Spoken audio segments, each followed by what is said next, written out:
Hi, I'm Dina. This is the Sundance Fest. Come on inside and take a tour.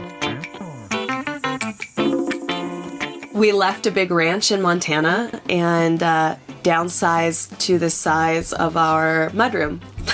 Yeah. It was just time for us to hit the road with our kids. They're young, and we really wanted these core memories to be adventurous, exciting. So we as a family decided to bring our home on the road. We're Dina and Chris, and we're in the Sundance Fest. This is our home.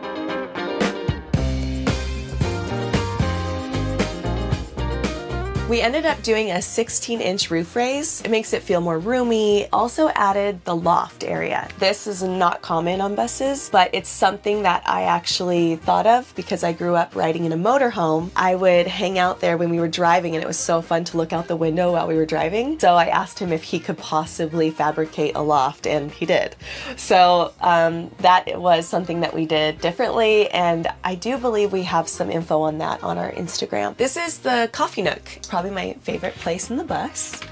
We have the spin. The spin actually works Bluetooth, so sometimes we're in bed and we're like, Alfred, make us a cappuccino, and then he just starts making it and everyone's still sleeping. It's really fabulous. If you're gonna live in a bus, why not have a bougie coffee maker? Underneath, we have our control panel for our speakers. When you're doing the walls and the electrical, you really want to think about, and it's kind of hard because you don't know where everything's gonna go. Try to think about putting more plugs the better, but we have one back here for the coffee maker and the stereo system. Next, we have the Home Depot Butcher's Block countertop. We decided to do no stain. It's just like a little mineral oil. So when it gets really dirty, we can sand it and then put mineral oil back on it, and it works really well. I sew, and so I wanted to make sure that I had enough workspace if the weather wasn't good and I needed to be inside to work. So this entire kitchen also works as a workspace for me. Underneath the butcher's block here is actually the humongous farm sink, and I like a big sink because I actually bathe the children in the sink. It works out really nice. Both of them fit in here, and I have a 4-year-old and a 2-year-old, so it's dual purpose. This top is also the table for the dinette. So a lot of times this won't be here, it will actually be here, and it works really well. I created the cushions out of a Tempur-Pedic foam piece, and then I added wool batting, made each a case so that I could take it off and wash it. This is like a space that gets very dirty very quickly, but what's great about denim is it's a really sustainable fabric and you can wash it. It just gets better with time. I also wanted blinds, but I didn't want blackout blinds in my living space. I really wanted natural lighting. I really wanted our circadian rhythm to be with what's going on outdoors. Each of us has a cabinet here. These are the kids. This one's Chris's. This one's mine.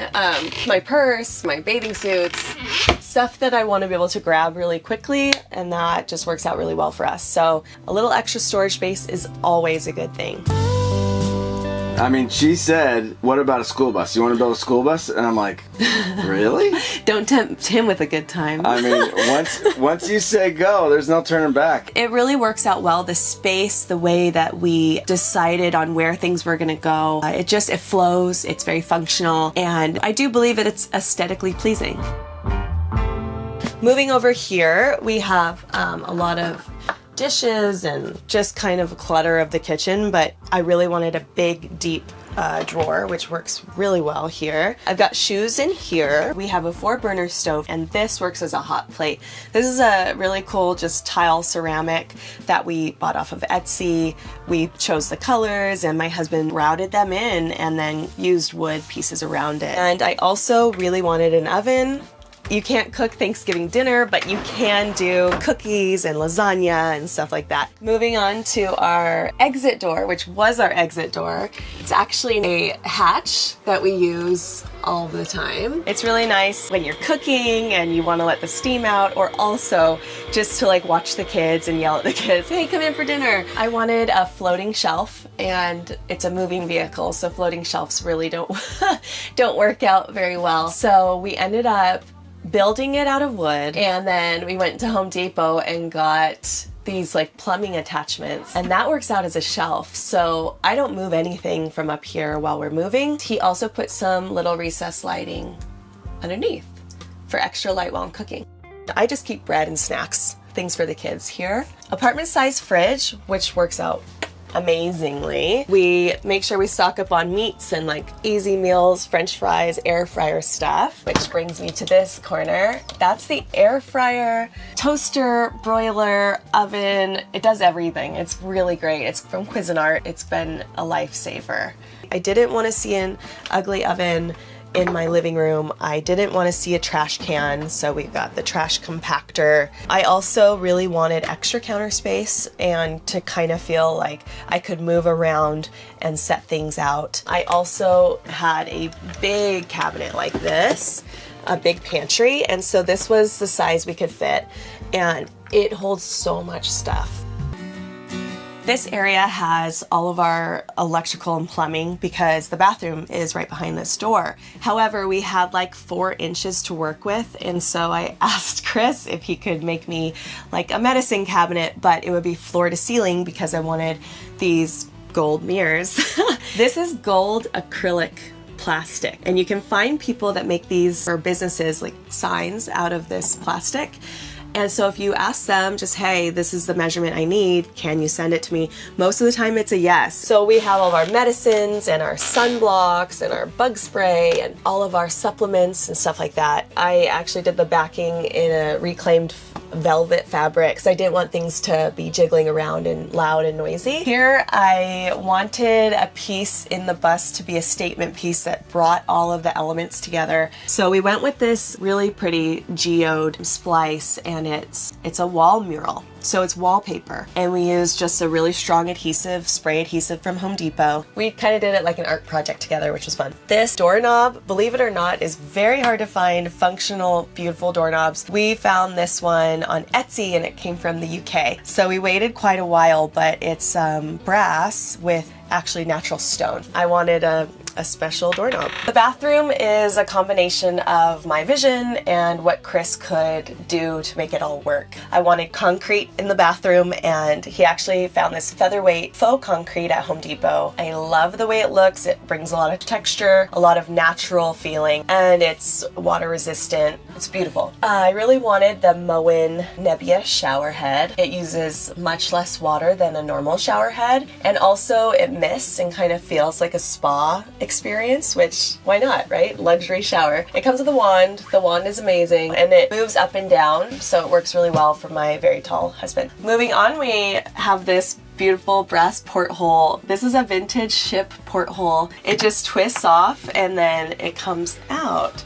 So when I'm showering and the kids are outside and I've got suds in my hair, I can just, hey, stick my head out. It's really awesome. We can also shower the kids just right out the porthole with hot water. We have a Nature's Head composting toilet, super simple to use. I make Chris take out the stuff, which he has not complained about once. We have here a vintage medicine cabinet. That was a late ad, but I think it's really great for the space. And a prism light. That was from Etsy. It was a great find. I really love lighting. I really like what lighting can do for a space. That is why I used a lot of mirrors and just fun lighting. Why not have fun with it? If this is like your own creation, your art, it's, you know, something that you can really play with and enjoy and have fun with.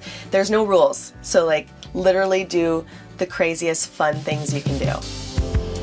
We're living so much more in the present moment now than we ever have before. This lifestyle forces you to be present with your kids, forces you to be present with your dogs, forces you to be present with each other and be on the same page with each other and be in the flow with each other. You can't get in an argument and stay in an argument long when you're only in 28 feet. And I feel like we're evolving more as people on the road than we would be if we were sitting at home in a 9-to-5, day to day, that, you know, a lot of people do live, and that's fine, and that might work for them. But it was driving us crazy. For us, we just weren't growing. As a couple, we weren't growing.